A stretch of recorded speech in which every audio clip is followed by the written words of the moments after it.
Acho que Aderbal Freire Filho, nascido em 1941 no Ceará, dispensa apresentações. É um dos maiores nomes da história recente do nosso teatro. Tem mais de 100 peças dirigidas no currículo. Dirigiu montagens antológicas nos anos 70, as peças do Roberto Ataíde, Apareceu a Margarida, Flávio Márcio, Vianinha, que já dirigia nos anos 70, né, a primeira montagem. Passou por uma rica experiência latino-americana nos anos 80, dirigiu algumas peças no Uruguai. Nos anos 90, depois da histórica montagem de A Morte de Danton no buraco do metrô em construção no Rio de Janeiro, ele fez algumas peças históricas, né, uma série de peças históricas sobre Lampião, Tiradentes, Getúlio, no Palácio do Catete.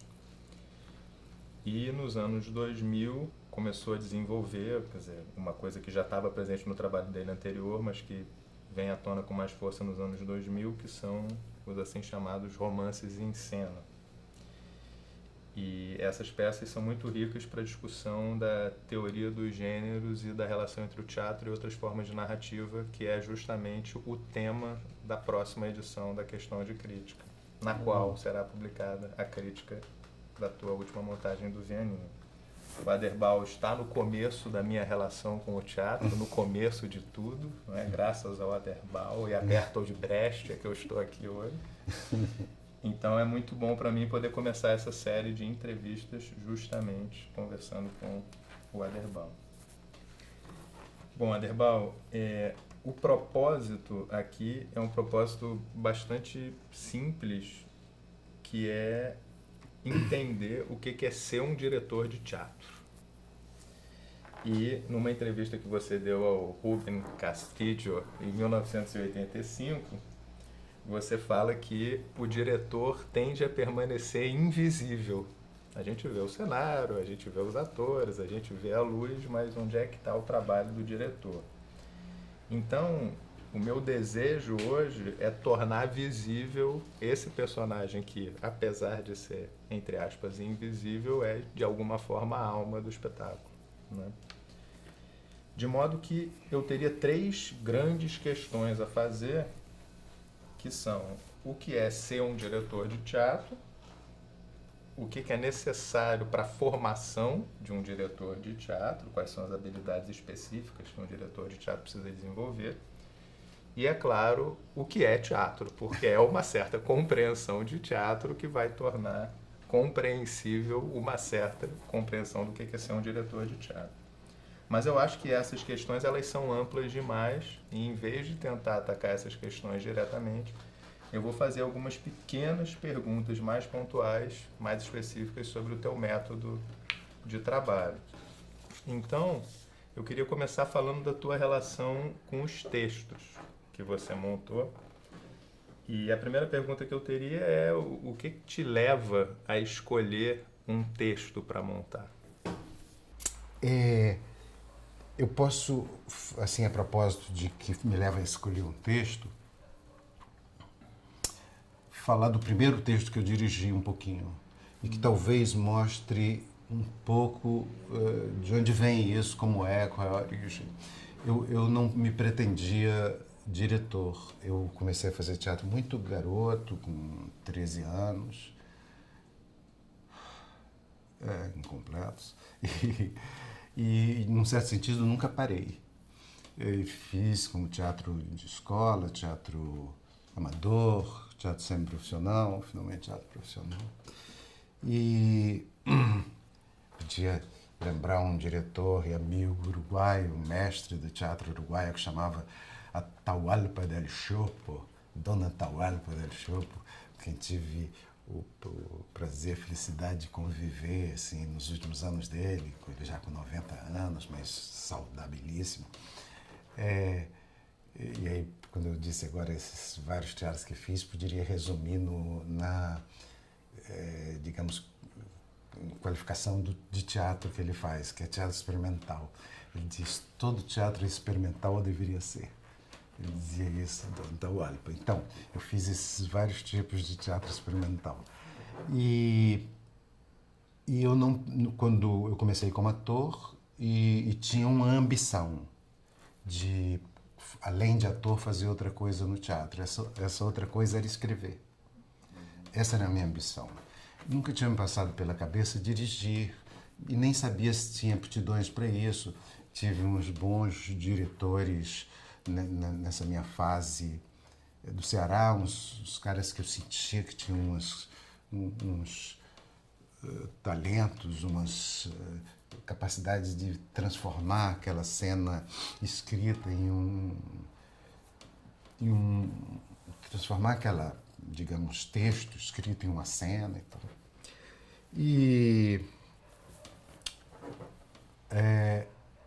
E aí dirigi meio por acaso, seguindo esse rumo. Eu estava aqui recém-chegado no Rio, fiz alguns espetáculos como ator e estava fazendo um espetáculo aqui num teatro que tinha aqui na Lagoa, como ator. Era um espetáculo, um texto do Nelson Xavier, co-dirigido por ele e pelo Cécio Thierry, que fazia a peça como ator. Eu também estava nesse elenco, era um elenco de 2 casais e um personagem velho, que chamava O Segredo do Velho Mudo. Então, e aí o que eu ganhava não dava para pagar o aluguel. E eu disse assim, vem cá, vocês não têm, tem um teatro alugado e não tem nada sábado e domingo. Eu nunca fiz teatro para criança, mas se vocês me derem esse horário, eu podia fazer. E aí completar o faturamento. E aí escrevi uma peça. Escrevi uma peça baseada num livro que era relativamente recente, para crianças, mas com uma, digamos, ambição maior do que ficar no público restrito, infantil, que é o Flix do Ziraldo. Então eu disse, vou escrever uma peça baseada no Flix, e escrevi.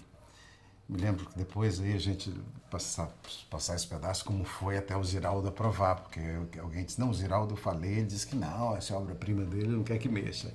Aí depois consegui que um amigo comum me levasse na casa dele, eu li para ele, uma madrugada no estúdio, no ateliê onde ele trabalhava, ali na Folha da Saudade e tal, aí foi ótimo, ele adorou e tal. Bom, e até padrinhou a montagem. Isso foi a primeira, eu fiz isso, mas não ia dirigir. Eu ofereci para o Cécio e para o Xavier. Acontece que nenhum dos dois podia naquele momento. E um dos produtores que sabia da minha história anterior de teatro, que eu não era só aquele ator recém-chegado, que estava começando, disse, por que você não dirige? Eu encarei. E eu, dirigindo, descobri meio intuitivamente o que era isso. Quer dizer, que eu ainda não sei expressar, mas percebi como era esse meio de expressão no teatro, como era esse... Comecei a entender e até aceitar que o meu meio de expressão no teatro era a encenação, a direção. É por aqui, eu ficava, por exemplo, coisas que me serviram e me servem até hoje, que eu meio recentemente me dei conta que já vem daí. Uma expressa, que é a relação entre o diretor e o autor. Como eu era as duas coisas, eu entendi, foi um entendimento fascinante para mim depois.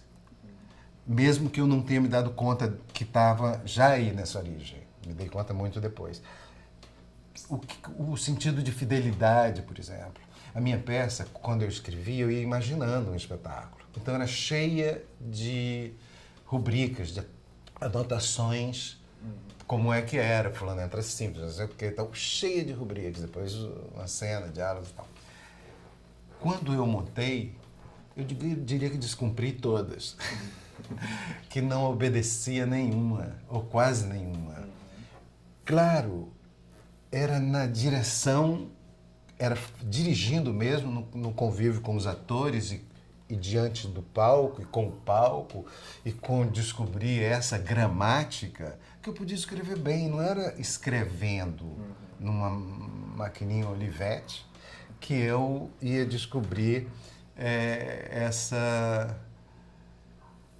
essa forma de expressão, só dizendo faz assim, faz assim.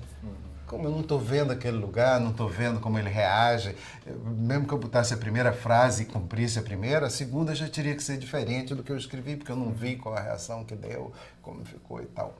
Então, e eu me senti profundamente fiel a mim, ao meu texto, entendeu? E vi que a fidelidade, quer dizer, isso inconscientemente, estou dizendo já o que eu percebi depois, que a fidelidade não depende dessa, digamos, obediência a essa linguagem secundária de um texto de teatro, que é o texto, né, da teoria da literatura hoje já classifica isso como a linguagem principal, que é a que chega ao espectador como palavra, como texto, e a linguagem secundária, que é a que não chega como texto, descrição do cenário, movimentos, tal, tal. Então, que na verdade não é mais do que uma descrição do espetáculo que o autor pretende fazer. E onde nem sempre é feliz, eu diria que quase nunca. E por isso é sensacional ver que os autores, os grandes, digamos, mestres, nem fizeram isso. Shakespeare nunca... Quase não tem rubrica. Nem tem. Se cogita de que ele não escreveu nem divisão de cenas, nem cena 1, nada. Essa parte é a parte encenação do autor. E que o autor nem é um diretor. Sim, mas ou não tem nem as condições para ser. Então, diga, você fazer uma coisa. Eu só acho interessante que você começou dirigindo um texto teu, mas você já se relacionou com o teu próprio texto como se fosse o texto de outro. É claro, porque eu me relacionei, mesmo que sabendo que era o meu, mas digo de outro porque eu percebi que por mais de teatro que eu fosse, por mais ator que eu tivesse sido um tempo já grande, isso já eu devia ter mais de 15 anos atuando, desde a primeira vez que tinha atuado, eu percebi que isso, não soube traduzir isso, não tive consciência e tal, mas fiz inteiramente diferente. Bom, então, isso para falar da relação com o texto, antes de escolha de texto. Então, minha relação com o texto é ao mesmo tempo muito fiel, mas de parceria.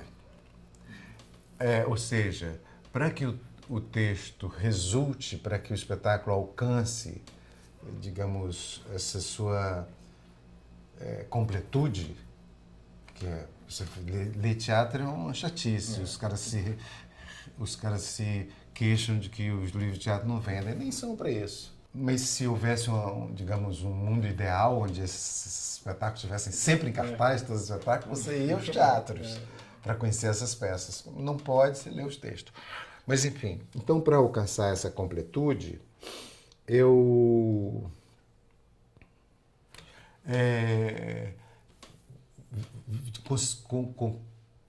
digamos, percebi de saída, e acho essa uma percepção boa para o diretor, que é a da parceria. O que o teatro tem dois autores. Tem o cara que escreveu o texto e o cara que escreveu o espetáculo. Quando o cara que escreveu o texto é muito minucioso na sua escrita do espetáculo, a tendência é que essa escrita não sirva. Tem umas exceções, a gente sabe do Beckett, por exemplo, né? Que tem peças que são praticamente a descrição do espetáculo que ele pretende. Mas, enfim, isso são derivações, como em tudo. Só a patafísica explica que a ciência das exceções. Então, essa relação é assim, de parceria. E aí, um pouco tem a ver com o meu processo de escolha, porque é uma coisa de buscar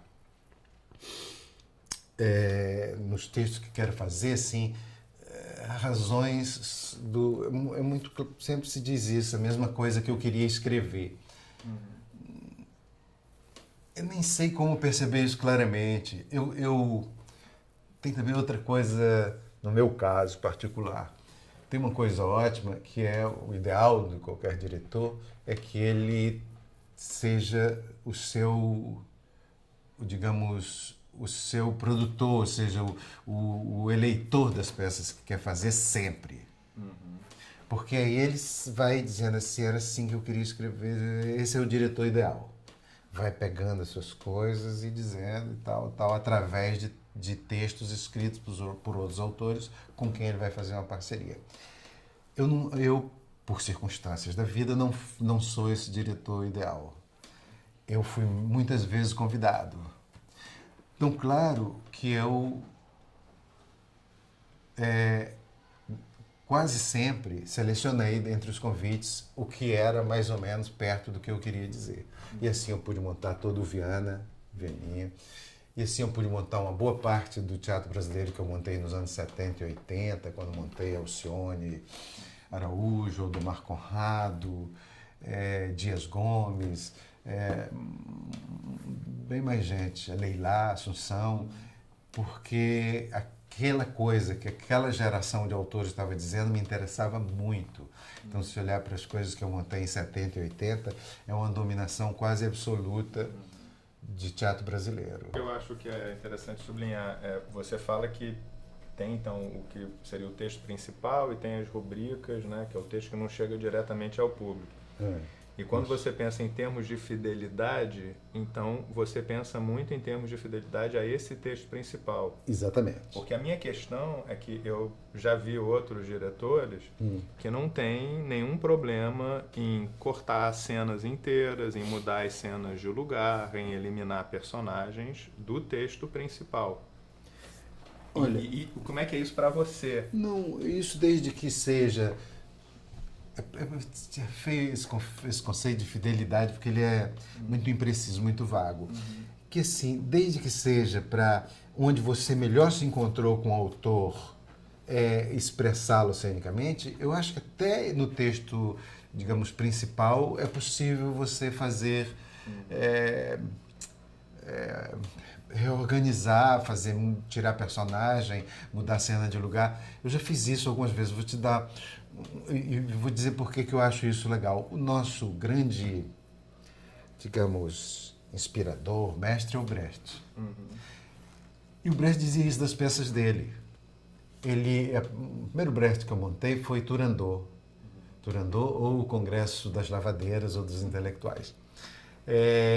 E ele dizia que era um texto inacabado. E eu li, interessado nele, e fiquei apaixonado pelo texto. Eu disse, por que ele diz que é inacabado? Tem começo, meio, fim, tudo. Não é uma peça, não é um romance que parou porque o cara não terminou porque morreu, porque isso, porque aquilo. Não, porque cansou, não quis mais trabalhar naquilo. Não, vai até o fim. Quando eu montei, eu entendi. Ele não tinha montado. Ele nunca montou Turandot. Então, isso era inacabado. Ele era autor e diretor. Então, ele fez só a parte do autor. Quando ele fizesse a do diretor, não é que ele ia mudar as rubricas. As rubricas para ele não interessavam, porque o outro diretor ia trair essas rubricas, deixar para lá, esquece isso. Não era isso.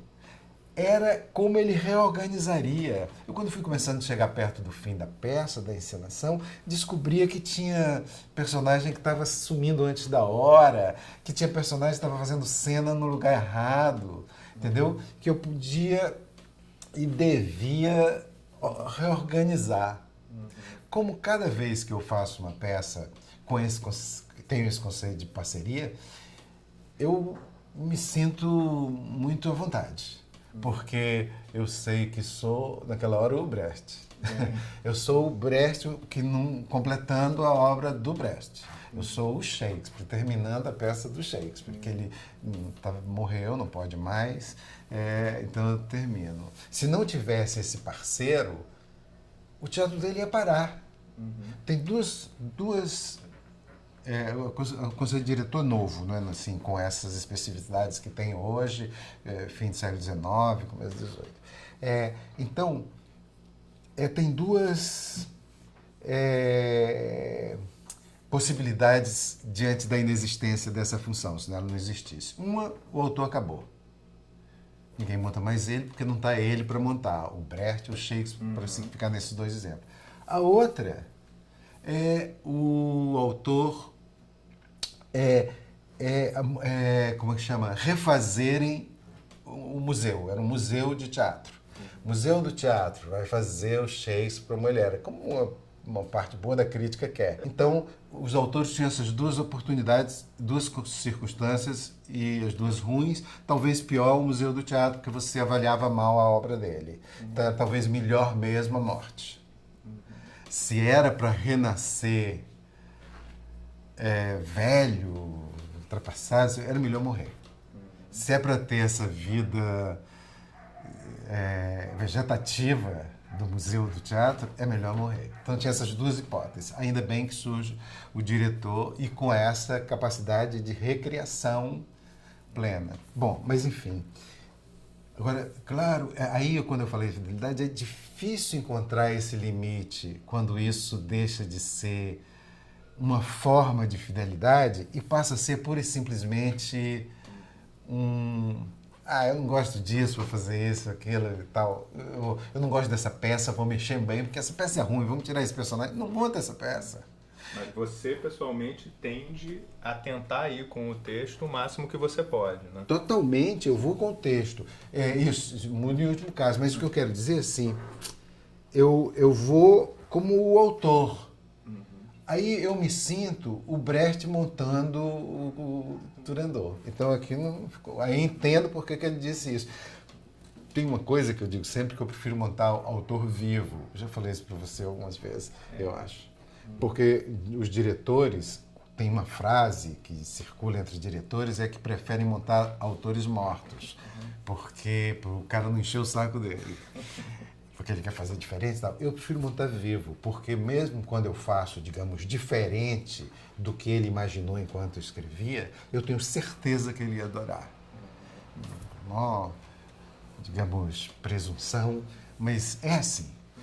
Porque nas vezes em que isso aconteceu com autores vivos, os autores vivos foram ver e disseram: a minha peça não era nada do que digamos, o texto secundário dizia, a descrição da encenação, dos poucos coisas que tinha, não era nada. O cenário não era nem parecido com o que ele imaginou. E, no entanto, ele dizia: é a minha peça. Ele não dizia assim: você me traiu, entendeu? Então, sempre que eu monto um autor morto, também já disse isso, eu fico esperando o dia que ele vai ver. Eu digo: será que o Tchekhov vem hoje? Fico na porta do teatro querendo saber se o Shakespeare chegou, perguntar a bilheteria: vem cá, o Shakespeare você reservou para hoje? Enfim, por essa identificação. Então, a minha relação com o texto é essa. Não sei se diz muito a respeito de como eu escolho. Aí eu posso falar mais ou menos o que todo mundo diz. Escolho a peça que eu queria escrever naquele momento. Porque a minha trajetória de peças escolhidas diretamente por mim, olha que nas peças não escolhidas por mim, tem algumas das peças que eu mais gosto. Tem peças, Incêndios, por exemplo, eu curto, sei lá quantas peças eu fiz, que não foi propriamente eu que escolhi e adorei. Mas as escolhidas por mim, talvez uma das primeiras tenha sido o Réveillon do Flávio Márcio, que eu inclusive fiquei tirando da máquina dele e dizendo: essa cena está pronta. Flávio, não, deixa eu escrever de novo. Chega, essa cena está pronta. Pouco depois, a morte de Danton. A gente estava num período, digamos, começando uma abertura vagamente ainda no Brasil, fim dos anos 70, e eu achei que aquela discussão da Revolução Francesa era ótima, o poder sendo tomado pela burguesia. Achei que era uma discussão ainda de origem, mas ao mesmo tempo ainda era subterrânea. Juntei com a ideia de fazer com essa metáfora do subterrâneo. Aí fui para baixo da terra, porque estavam construindo o metrô, e eu olhava o metrô naquele tempo, parava na Cinelândia, havia construindo. É ali que dá para discutir, lá embaixo. Achei que era um teatro subterrâneo, onde certos temas já metaforicamente ficavam mais claros. Enfim, então já é outra escolha minha de fazer ele. Depois são escolhas minhas. O primeiro Vianinha nem foi escolha minha. Eu fiz corpo a corpo. Corpo a corpo. Eu fiz convidado no Rio Grande do Sul. Aí quando eu cheguei no Rio, ou foi escolha minha no Rio Grande do Sul? Agora eu tenho uma dúvida. Mas acho que poderia ter sido por isso da dúvida. Aí quando vim para o Rio, o Gracindo estava ensaiando e me chamou. Gracindo e Marília. E me chamaram. Marília estava dirigindo. A Marília foi até dela a iniciativa de chamar, porque ela já tinha trabalhado comigo, tinha feito a Margarida. E sabia que eu tinha feito Corpo a Corpo no Sul. Bem, mas Moço Estado de Sítio foi eleição minha. Mão na luva totalmente. Enfim. E depois os romances em cena, todos escolhidos por mim. Eu tinha descoberto o primeiro deles, que é o João de Minas. Foi uma descoberta para mim, que fiz nos anos 70 em sebos, e fiquei fascinado. Nos primeiros momentos achei que era Nelson Rodrigues, um pseudônimo Nelson Rodrigues. Enfim, aí estudo e fiquei com aquele cara na cabeça, digamos, uns 15 anos, sei lá, 14, 15 anos, até não me ocorreu logo montar, mesmo quando vi a semelhança com Nelson Rodrigues, aí montei. Quando eu tive o centro, quase tudo eleição minha, escolhi escrever sobre o Lampião, escolhi escrever, aí eram textos meus também. Então, quando não era texto meu, Tiradentes, Lampião e Getúlio eram em dois com parceria com Novaes e um só meu. Quando escolhi fazer o vestido Nossa Senhora dos Senhora dos Afogados, do Nelson Rodrigues, foi a peça dele que eu quis escolher, que eu quis escrever. Enfim, sempre assim. Mas então quer dizer que a tua, digamos, pulsão de autor, que estava lá na origem, ela se satisfaz em se reconhecer, de certa forma, autor através dos outros, né? Mesmo nesse nível do texto. Mas mesmo assim você seguiu escrevendo algumas peças próprias.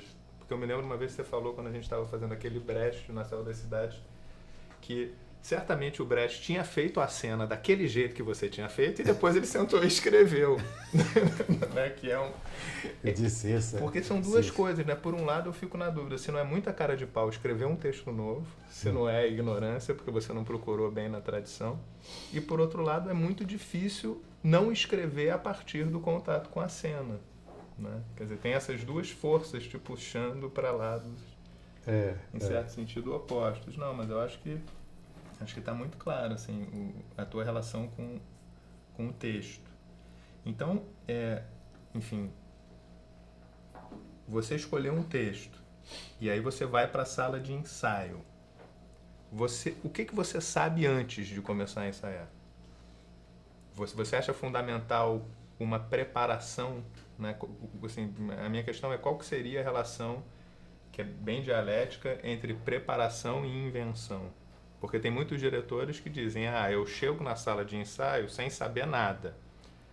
Mas esse nada não pode ser um nada absoluto, porque senão ele não teria como justificar justamente a escolha do texto lá atrás. Né?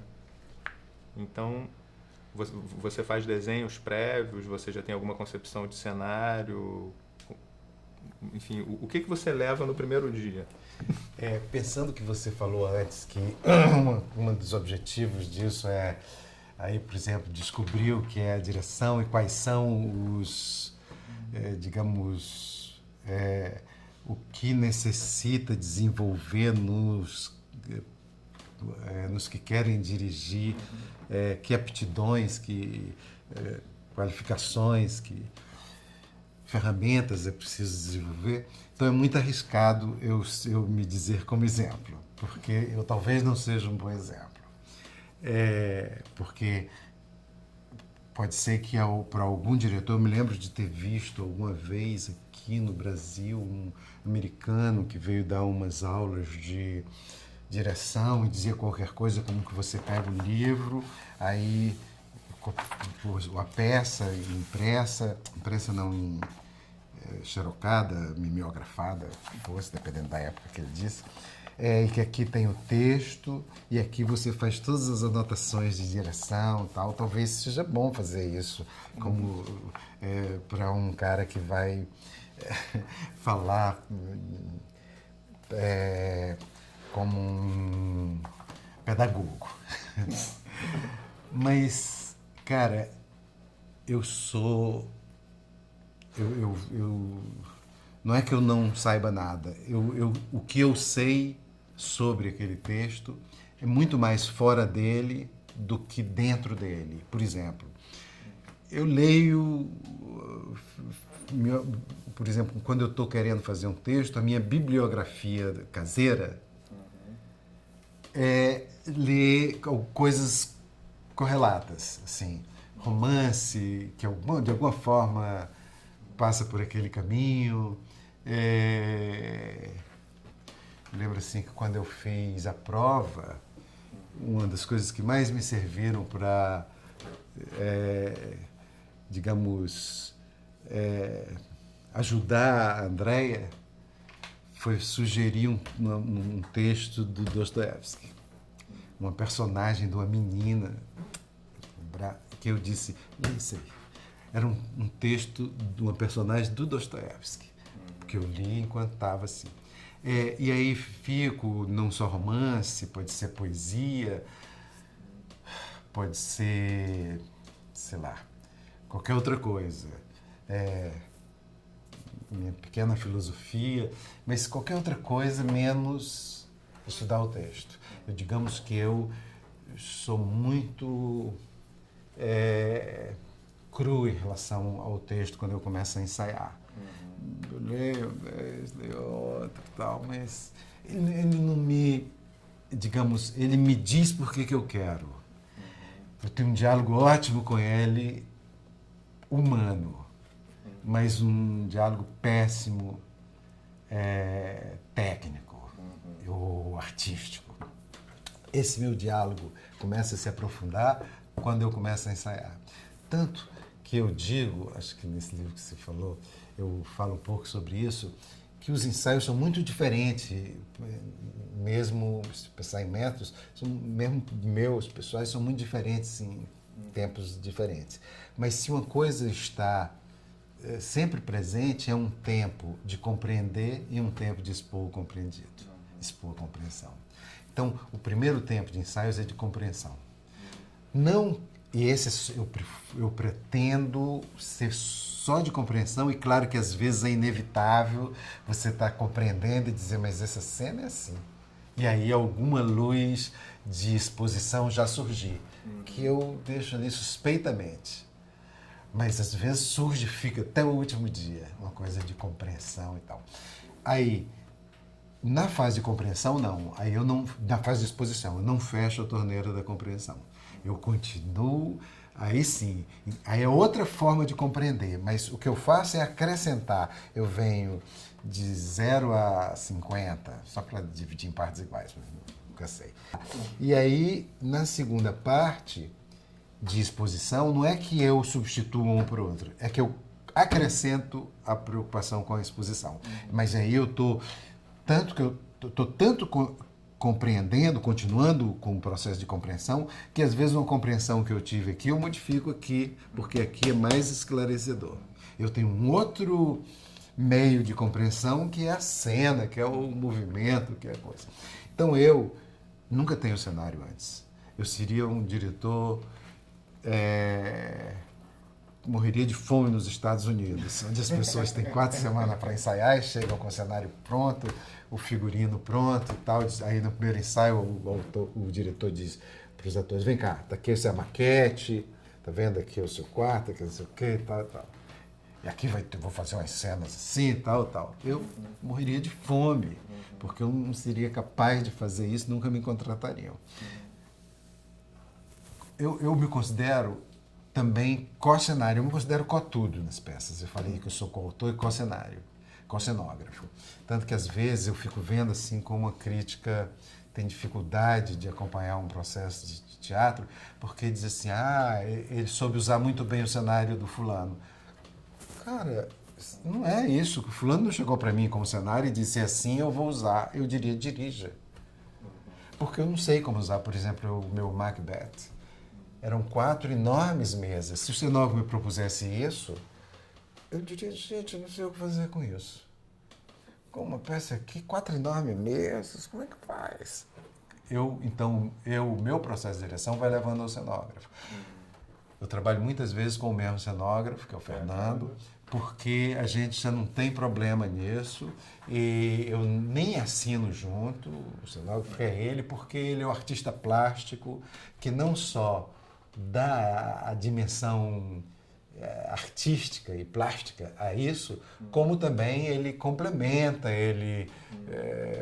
enfim, depois dessa definição geral, ele muitas vezes detalha e tal. Bom, mas eu estou fugindo. Não, mas isso tem a ver, é uma questão importante, né? Tem a ver também com a luz. Você também é um coautor da luz sempre. Totalmente. Totalmente. Eu sou de um tempo que os diretores que não tinham iluminador, pelo menos no Brasil. Até assim, vagamente, tinha, que os diretores eram iluminadores, todos. Por exemplo, muito da, digamos, consciência de iluminação ou definição, os princípios da iluminação no Brasil foram criados pelo Ziembinski, que foi o cara que trouxe iluminação para o Brasil. Antes do Ziembinski eram uns panelões, luz geral, que no máximo clareava-se devagarzinho. Devagarzinho nem podia porque não tinha resistência, enfim. Não tinha. O Ziembinski, que é um diretor, foi o primeiro iluminador brasileiro, que senta as bases e tal. Depois dele, um outro cara que era conhecido como grande iluminador era o Flávio Rangel. A gente sabe no mundo assim, por exemplo, que aquele Bob Wilson é um puto iluminador e outros mais. Mas enfim, então eu venho dessa geração. Então os meus espetáculos até o de 72, mais ou menos o primeiro, até nos 10 primeiros anos eu iluminava eles todos. E eu deixei de iluminar quando eu não tinha mais fôlego, porque geralmente a iluminação é perto da estreia. Então eu estava fazendo aqueles últimos ensaios ocupadíssimo e todos os atores iam para casa dormir e eu ficava trabalhando no teatro até o dia amanhecer, até os atores voltarem no outro dia quando eu estava esgotado. E por outro lado também começou a surgir mais equipamento, a obrigar a um conhecimento maior das novas mesas, um conhecimento técnico que eu não queria, não preciso ter. Aí eu comecei a chamar iluminador. Meu primeiro espetáculo iluminado sem ser por mim, acho que foi BC Mamute em 72 pelo Jorginho de Carvalho. 82. Pelo Jorginho de Carvalho. E a partir daí eu tenho sempre parceiros de iluminação, mas essa iluminação, o conceito, tudo é uma parte da direção. Mas esses parceiros, eles não costumam acompanhar muito o processo de ensaio, o período de ensaio. Eles chegam mais no final, mais quando a no peça final, já está montada e os princípios, então, da própria luz já estão também mais estabelecidos. Mais estabelecidos. Eu já, por exemplo, já tive caso de trabalhar com um iluminador que nunca tinha trabalhado comigo e disse, não, eu vejo um ensaio, faço. Aí quando fez, no dia seguinte, eu disse, não, impossível, está tudo errado. Você está pontuando com a luz no meio de uma frase. Botou uma vírgula aí que não existe. Você está fazendo. Não pode. Eu quero. Isso aqui é um capítulo. Eu tenho que iluminar esse capítulo. Até posso trabalhar por dentro dele. Mas não com pontos finais, não com. Enfim, vários princípios. O cenário ele tem que ser concebido conjuntamente com o cenógrafo, a luz nasce da direção, num certo sentido. O figurino, tudo. O figurino... A direção está aí, está em todos esses lugares. A direção está em todos os ramos. Em todos os lugares. Já houve caso de o figurinista eu conversar muito e tal, e aí ele trazer uma roupa e eu... Essa roupa não é desse personagem, não, é daquele. Que é um personagem inteiramente diferente. disse, não, essa roupa não é desse personagem, é daquele. Não cabe nesse, faz sentido. Tá certo você entender um pouco de conceito, como deve ser, mas esse cara não se veste assim. Quem se veste assim é esse outro que é o oposto dele. Entendeu? Então, a direção está em tudo. Tá em tudo. Mas isso, na prática, quer dizer, não é bem a essência. Então, voltando só a essa coisa de como eu chego para a preparação, eu disse essa preparação indireta. A minha preparação direta é lá. É lendo, vendo, percebendo e tal. E aí depois, e mais ainda eu diria que nessa segunda fase, isso eu acho que eu não tinha consciência aqui eu achava que compreendia bastante na primeira fase. Compreendo, aí são as leituras de mesa. Mas a leitura de mesa tem muito inconveniente. Por exemplo, quando as pessoas comentam, param a cena e comentam, talvez um ator que não seja especialmente articulado tivesse os melhores comentários a fazer, mas ele não sabe como dizer. E um ator bem articulado pode fazer uns comentários muito fluentes, mas que não são os mais importantes. Então, por exemplo, na leitura de mesa, você às vezes valoriza outras coisas que não a compreensão. A retórica, por exemplo, no caso dos atores conversando, está valorizando a retórica. Então, qual é o antídoto para isso? Pois o antídoto às vezes, durante um tempo eu achava que era não fazer leitura de mesa, era buscar outros meios de compreensão. Já fazendo em pé, desde o fazendo começo. Algumas coisas, fazendo algum tipo de improvisação. Eu não sou muito improvisador. Eu não sou um diretor que fica improvisando e escolhendo. Eu fazia improvisação mais para o conhecimento, mais para os atores buscarem eles próprios conhecimento. Pouco me importa a forma delas, como extração de algum resultado, alguma coisa. Mas eu me lembro que eu tinha uma época que eu fazia umas compreensões, que eram as coisas que eu achava que tinha a ver com energia, que os atores liam e ao mesmo tempo ficavam andando em círculos, porque se criava uma energia, estou falando dos anos 70, em que eles ouviam a palavra e estavam tentando manter outras preocupações, como de equidistância entre um e outro. E de não parar, eles estavam absorvendo umas coisas que seriam interessantes e que eu não precisava saber o que era. Outras vezes eu fazia um tipo de tradução, que era pegar uma determinada cena, então fazer aqui uma cena entre dois personagens, numa peça de muitos, colocar um personagem aqui, outro aqui, e dividir os muitos entre esse e esse. Então esse aqui fazia o círculo tradutor para esse ator e esse aqui fazia o círculo tradutor para esse. Então esse aqui lia uma fala. Aí o círculo tradutor começava a repetir essa fala com palavras próprias. Quando o último terminava, esse aqui repetia a fala. A fala, ele não podia traduzir, os tradutores eram esses. Aí, só quando ele dizia a segunda vez, esse aqui lia. Aí o círculo tradutor dele traduzia a fala e tal. Eu achava que assim se criava, não podia fazer com muito, fazia com poucas cenas, precisava ter um elenco de tradutores um pouco, que desse pelo menos para ter 3 tradutores de cada lado.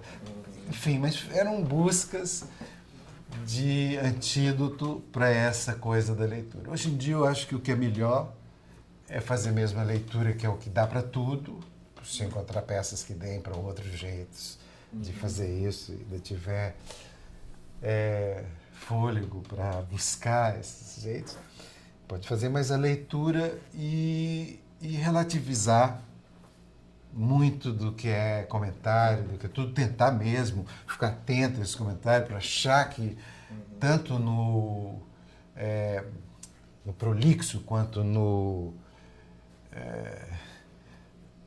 menos articulado, conceitualmente conseguir ver coisas de todos, talvez aí, porque a gente está lendo, está entendendo, e tal. A discussão, às vezes, a discussão vai andando muito, eu desanimo ela, porque ela tende a ficar... Porque outra coisa, além disso do articulado e do desarticulado, é criar oposições. É isso e outros não é isso. Aí é péssimo. Porque do que esse acha que é e do que esse acha que é, vão ter... Isso pode se desenvolver. Né? Pode se desenvolver. Por que agora eu já vou escolher o que o fulano disse que é o certo e em detrimento do que o fulano disse que é o certo e que as pessoas acharam que é o errado? Vamos ver. Então, por exemplo, essa briga de é assim ou não é assim é péssima. Então, tudo isso eu quero relativizar, não deixar que role muito e tal, entendeu? Mas fazendo leitura. Na entrevista ainda com o Rubem Castilho, o meu mestre Rubem Castilho... Sabe, com a figura humana sensacional. Ele era crítico, tinha sido diretor, já não era mais, tinha tido um grupo nos anos 50, digamos, isso a gente está nos anos 80, ele era um crítico super legal, assim, ia ver os teatros, gostava de conversar com as pessoas, sabia, enfim. E ao mesmo tempo ele tinha outra atividade como jornalista, como ele tinha programa de rádio. O rádio no Uruguai é uma coisa muito forte. Mas enfim. Mas aí, nessa conversa com ele, você divide o processo de ensaio em duas metades, que não necessariamente são iguais. A primeira metade você chama de leitura afetiva. Eu achei bonito isso.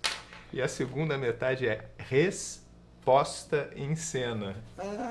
Eu achei, assim, conceitualmente muito rico, né? E aí você fica explorando a ambiguidade da resposta, né? A coisa posta em cena, que é ao mesmo tempo uma resposta às provocações contidas no texto.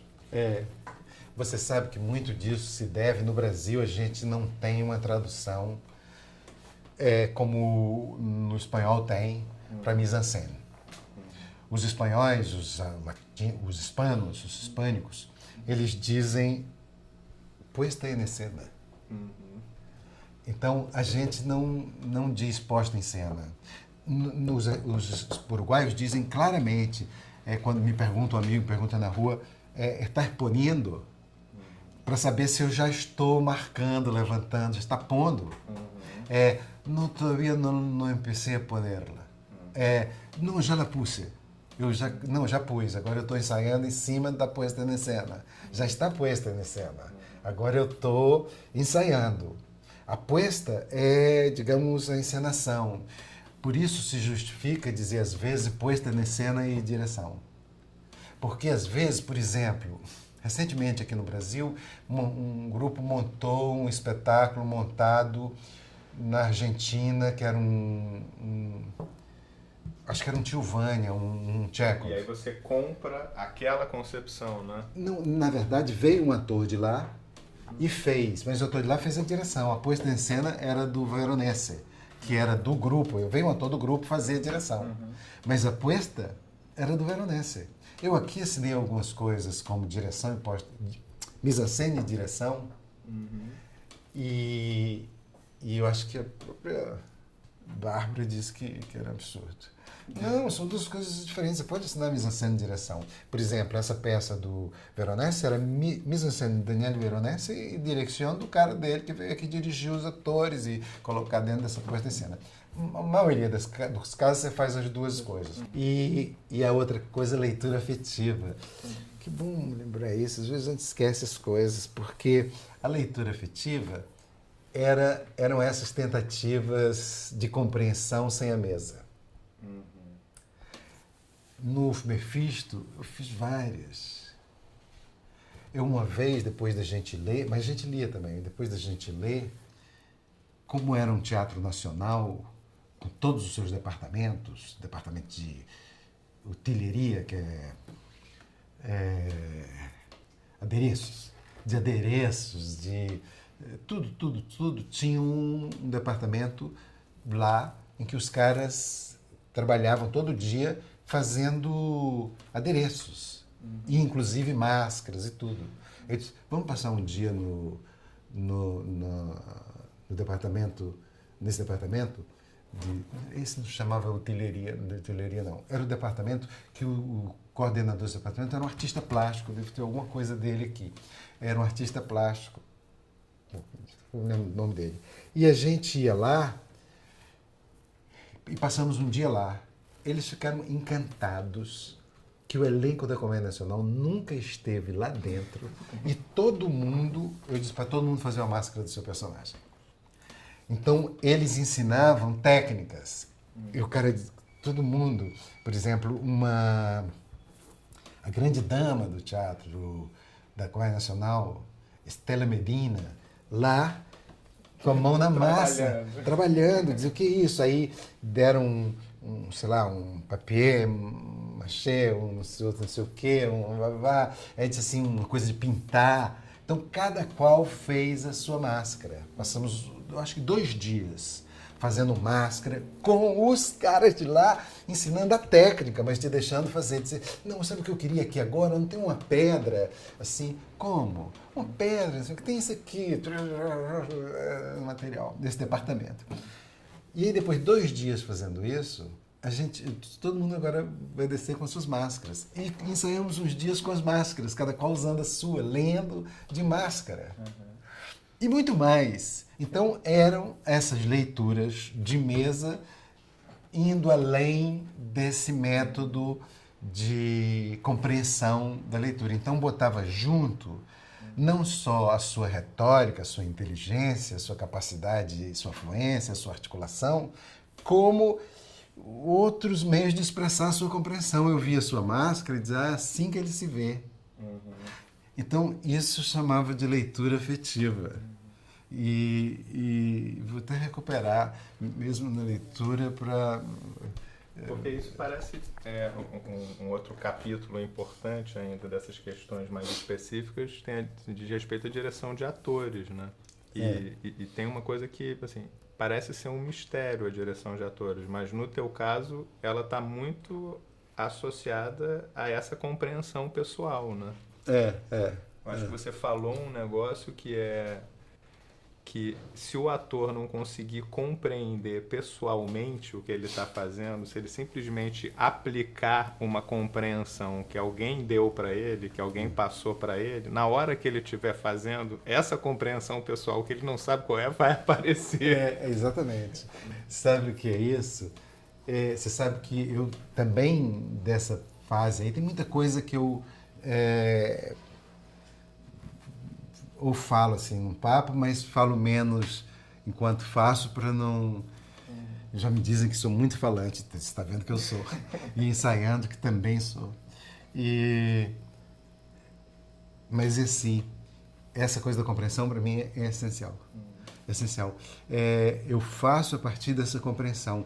Tanto que quando eu sou um diretor que marca, que coreografa. Você sabe que em um determinado momento isso era um crime. Depois que houve, digamos assim, um teatro, digamos, quando começa a florescer um teatro experimental, um teatro de vanguarda, um teatro de ruptura, um teatro de, digamos, ruptura. O que acontece é que tudo o que se fazia naquele teatro chamado teatrão ou teatro velho passa a ser negado. Todo o teatro brasileiro até o TBC passa a ser negado. Vem aquele diretor que faz assim, faz assim. E tudo é errado. Mas... e aí, por exemplo, uma das coisas que estava identificada com aquilo é o diretor que marca. E geralmente o diretor marca, ele desenha em casa, marca em casa, fulano vem até a direita, baixa para cá. Tinha até os lugares que determinavam lugar no palco, direita alta, direita baixa, centro e tal. Então, o diretor trazia isso tudo desenhado e dizia, agora você vai para lá, agora você vai para cá. E isso, que tá certo, é ruim, matou toda forma de marcar. E ele dizia assim, qualquer marcação, qualquer coreografia é ruim. Deixa à vontade. Eu tenho amigos queridos, diretores, que eu tenho esse conflito com ele, o Amir, que já disse para um ator que trabalhou comigo, diz assim, está esperando o Aderbal te dizer para onde vai? e que eu sempre prezei isso, não desenhando em casa, não a partir da minha compreensão, mas como parte do complexo expressivo que é o espetáculo, eu acho que a coreografia é essencial. Então eu coreografo. Mas eu não coreografo à força. Tanto que eu vejo os atores trabalhando comigo e dizem, ai, olhando agora com fulano, que tal, saudade da gente trabalhar com liberdade. Com liberdade, eu marquei. Mas é possível compartilhar essa compreensão. Essa compreensão, claro. Ele se sente coautor, uma coisa que eu defini, como é que aquele cara cai do alto de uma ribanceira numa cadeira de roda.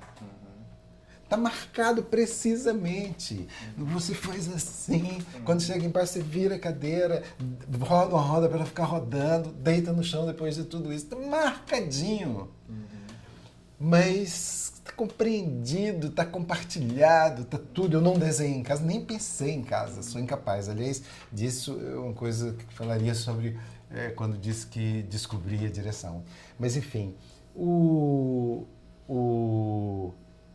que eu ia falar era uma coisa que eu dizia muito a respeito dessa compreensão, de trabalhar com essa compreensão, era que era importante que cada um compreenda por si, mesmo que haja uma compreensão geral que cada vez mais vai entrando no sentido de não forçar.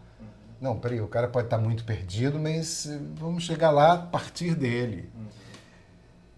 E eu tinha uma tese que era os meios de expressão que você domina e os meios de expressão que você não domina. Era falar disso. Os meios de expressão que você domina, muitas vezes, os meios de expressão que você não domina, muitas vezes negam o que os meios de expressão que você domina está querendo dizer.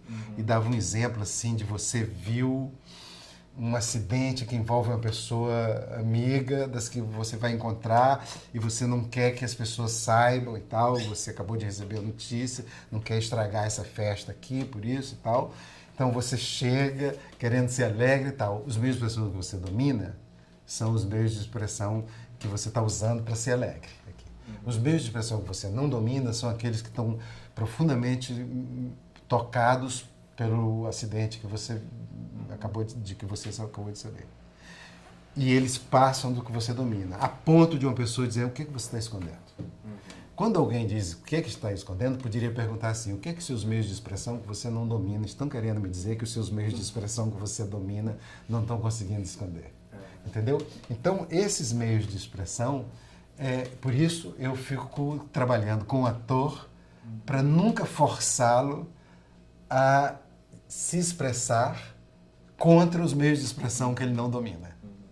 Porque aí é foda, porque ele está dizendo uma coisa, mas ele não está acreditando nela. Isso transparece, naturalmente. Isso transparece. Aquela coisa que eu ia dizer do diretor é que nessa coisa da coreografia, eu não desenho em casa, e o que eu me surpreendia dirigindo minha primeira peça era com as coreografias que eu achava incrivelmente precisas para mostrar aquilo e que eu descobria ali fazendo. Tanto que eu dizia assim, na primeira peça, eu tive essa coisa, eu dirigi me arriscando toda a vida. Eu dizia, não, isso não é assim, não, é assim. Aí subia no palco para mostrar o que era. Quando eu dizia assim, eu não tinha ideia o que eu ia dizer. Eu não sabia o que era assim. Aí quando eu chegava, eu dizia, olha, se ele vai para cá, e se não sei o quê, e se a gente quer mostrar isso, o que ele vai fazer? Ele vai fazer... E aí eu estava inventando. Me lembro que a segunda ou terceira peça que eu fiz, eu fiquei com muito medo de não dar certo.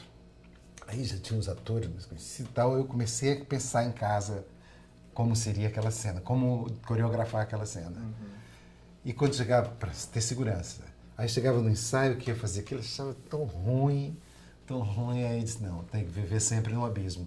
E aí a descoberta de que eu sou capaz de escrever o que eu não previ, é que me fez descobrir ser diretor. Acho que não formulei, não fiz tão claro. É como um autor que começa a escrever, ele até tem história, mas a frase, ele não pensa antes, vem, ele se surpreende, diz, como é que eu fiz? Como foi legal dizer isso assim. Mas isso é curioso, porque quando a gente fala em compreensão, eu acho interessante essa ideia, porque em alemão, quando a gente fala em compreensão, lembra um pouco o trabalho de mesa, de ler o texto e entender. É uma coisa teórica, puramente teórica. Mas o mesmo verbo que fala compreender, teoricamente em alemão, né, que é verstehen, você pode falar também saber lidar com a coisa. Você pode falar sich verstehen auf é saber fazer a coisa. Então a compreensão não tem só essa dimensão teórica, tem essa dimensão também prática, física, Que do ótimo, gesto. que É o mesmo ótimo. verbo. Vou aprender alemão. Então não tem essa separação. Agora, parece haver uma diferença para você entre essa compreensão, que não é apenas teórica, evidentemente, e a ideia de improvisação, né? Porque a gente sabe que muitos diretores hoje em dia trabalham com improvisação, inclusive o espetáculo, o resultado final, é muitas vezes um amálgama das improvisações mais bem-sucedidas. E você não gosta de trabalhar com improvisação. E por quê? Assim, o que te incomoda na improvisação, especialmente? Porque eu acho que a improvisação muito dificilmente levará, em muitos casos, para a melhor expressão de uma ideia ou de um sentimento. Eu não sou a favor do espontaneísmo. Eu também não sou, além da improvisação, a favor de um processo de tentativa e erro. Às vezes, quando eu estou numa cena e que começa a ver que está no tentativa e erro, eu digo, vamos parar? A gente não vai chegar a uma solução, porque a gente faz assim, não é assim. Vamos tentar assim, não é assim. Vamos tentar assim, não é assim. A gente não está se deixando levar pelo nosso melhor nossa maior complexidade, que junta o Alf, o Ubis e o Jabras, entendeu? Que junta essa compreensão alemã, que junta a compreensão teórica e a compreensão do saber fazer. Então, resolveu minha vida o alemão agora, porque a gente está se levando só pelo prático, nesse caso, tentativa e erro. Peraí, vamos juntar duas. E não é nem se levar só pelo outro, é vamos esperar um dia em que a gente se junte e faça as duas coisas juntas. Então,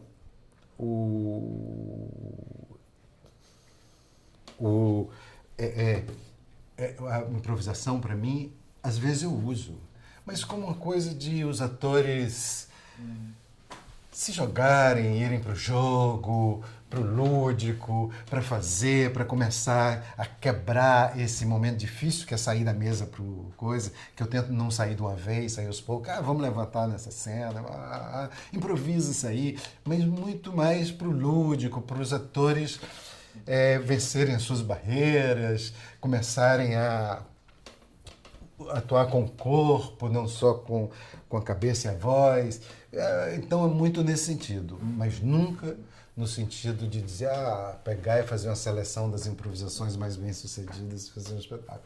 Eu não acho, não me leva a nada. Talvez por isso, por eu ser coreógrafo, por eu saber que nisso, que quando eu me comporto como coreógrafo, eu consigo a melhor expressão, naquele momento, entre nós, para aquela cena, para aquela ideia. E como todos mais ou menos estamos com a compreensão livre, mas harmônica, aí aquilo aparece, me leva a um desenho. Então, por exemplo, fiz uns desenhos. Na Morte de Danton, tem uma hora que a mulher de Danton, uma peça que chama Júlia, toma veneno e morre. Se mata. É um personagem meio fictício, construída a partir de algumas mulheres que o Bichner fez, que o Danton teve. Então, se eu improvisasse, até a forma que ficou, poderia um dia nascer na improvisação. Por sorte, eu poderia nascer no primeiro dia, mas podia demorar séculos para nascer. Porque a improvisação, ela enfim, talvez o processo fique interminável. Se eu improvisar, se eu ficar assim 3 anos ensaiando, pode até ser que muitas improvisações levem a algumas coisas, mas eu tenho a impressão que muito menos tempo com a coreografia chega lá, com os mesmos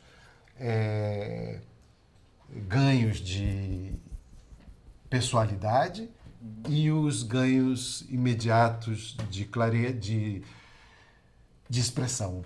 Então, por exemplo, estou dando esse exemplo para dizer que se a gente fosse improvisar, e especialmente onde a gente ensaiava, que era nos salões, não era no metrô, ela ia cair, ela ia, sei lá quantas coisas ela ia fazer nessa improvisação da morte dela. A maioria das vezes seria cair. E cair, deitar, e os outros chegarem, então, seja o que fosse. No espetáculo, como a gente metaforizava, usava o subterrâneo como uma metáfora de esconderijo e que em cima era a proibição, a censura, a morte. Então o que ela fazia? Ela tomava o veneno e subia a escada e saía para a superfície. Uma improvisação dificilmente chegaria nisso, ou chegaria logo nisso. Então, um exemplo em coisa, eu podia dar milhões, mas esse me parece bem claro e mostrando por que eu coreografo. E que talvez porque também, isso mostra muita coisa, porque também que alguma pessoa diria assim, mas o Birchner fez ela morrer, o cara fez ela subir a escada. E por que o Birchner diria assim, a minha peça, se eu fizesse hoje, eu ia fazer ela subir a escada, entendeu? Essa coisa que eu disse aí. Mas é porque tem alguns procedimentos que eles se tornam, né, questões de moda um pouco também, né? Além da poética individual de cada artista. E eu falei das improvisações, mas um outro procedimento que se tornou determinante no começo dos anos 2000, meados dos anos 90, começo dos anos 2000, é o uso da tecnologia. Claro que não é uma coisa nova, a gente sabe que o Brecht já usava. Mas como é que você se relaciona com isso, né? Com projeção de filme, com performance no sentido das artes plásticas, com essa infiltração de artes visuais? As pessoas agora fazem instalações, então fazem questão de montar a peça para deixar os despojos e aquilo ser uma obra, né? Como é que você pensa nessa infiltração desses elementos que esses teóricos passaram a chamar de base do teatro pós-dramático, né? Como é que é? Eu estudo que digamos, tudo que abre os limites eu acho legal, eu vejo com bons olhos. Agora, quando é por modismo, aí perde o seu valor, digamos, o seu vigor. Mas, por exemplo, vendo casos isolados desses exemplos que você deu,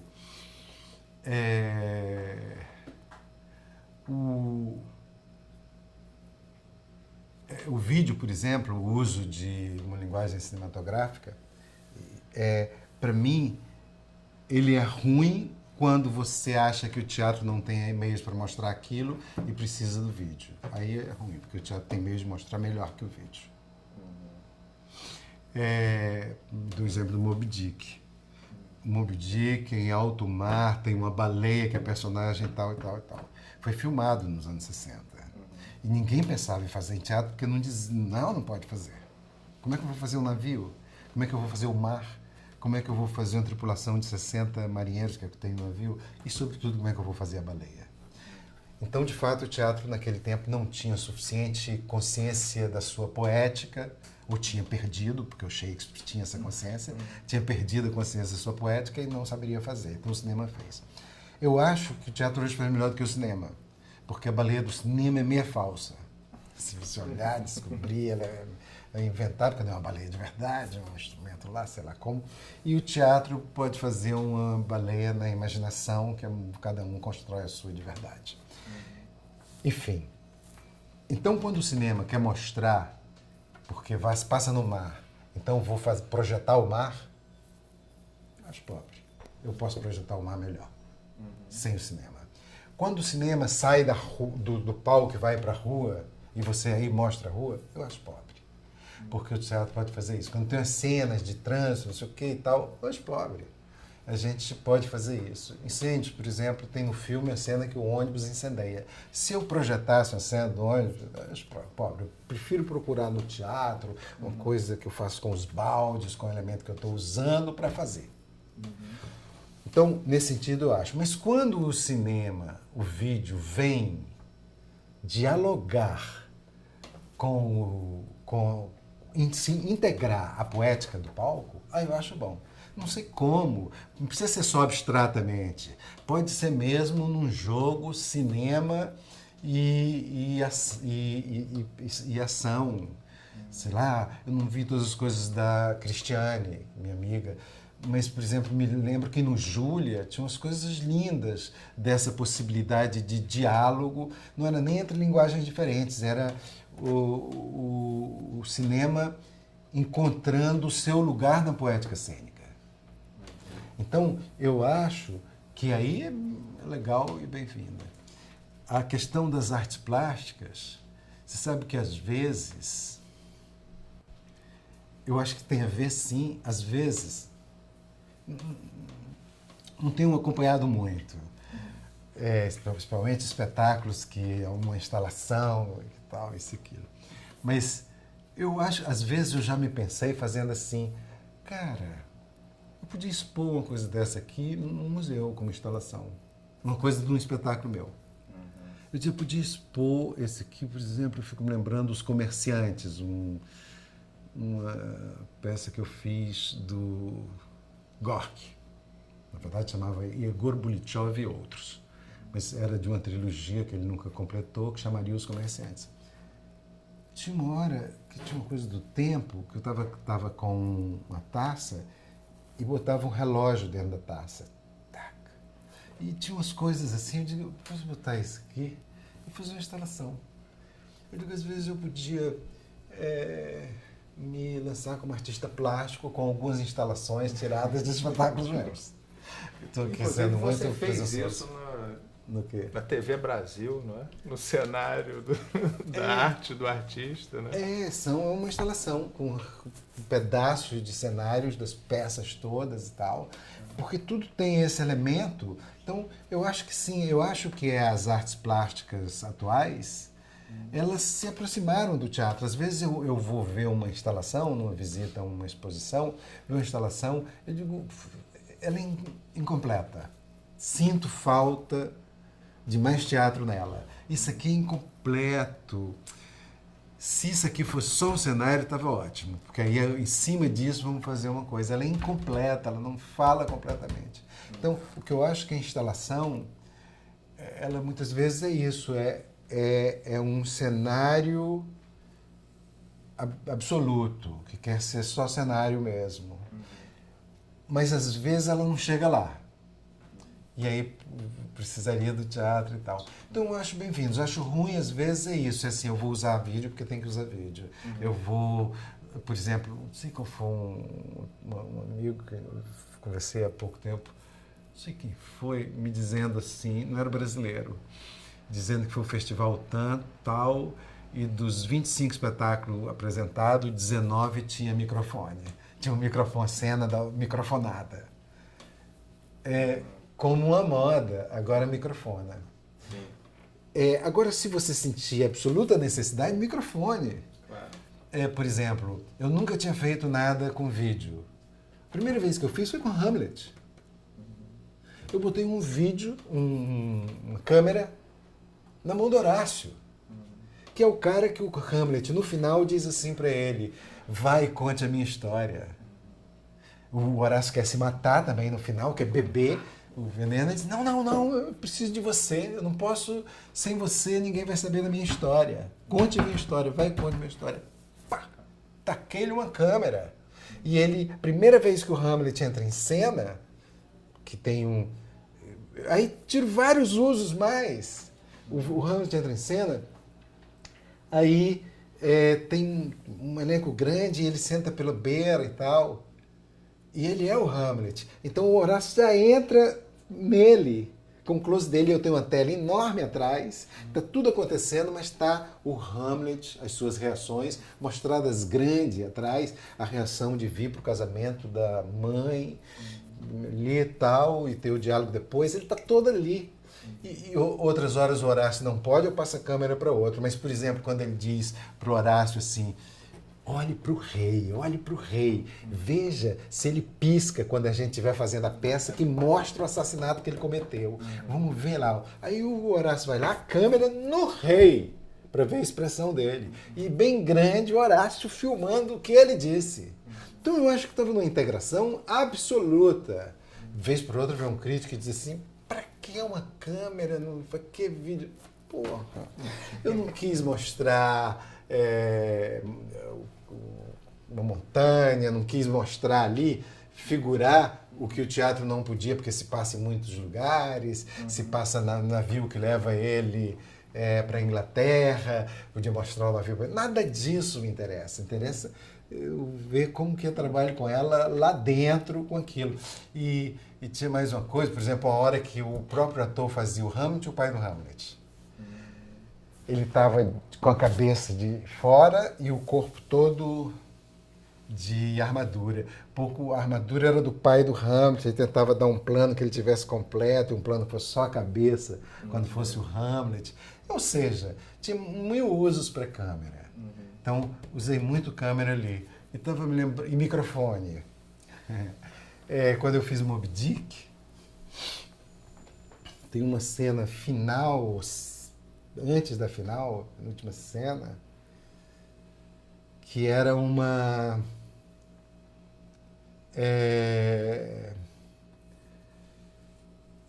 não lembro mais, mas era uma apresentação importante que se fazia daqueles... da morte do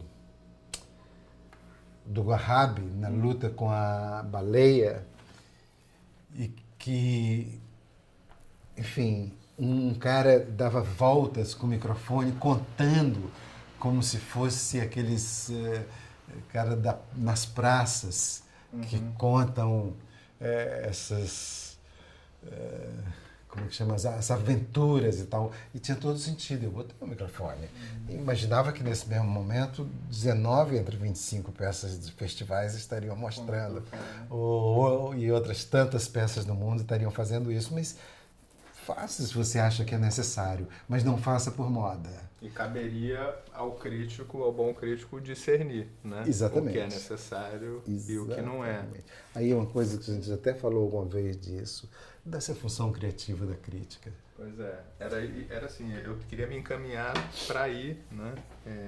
Para perguntar, assim, uma coisa até pessoal, né? A gente já conversou muito sobre isso, né? A crítica da crítica.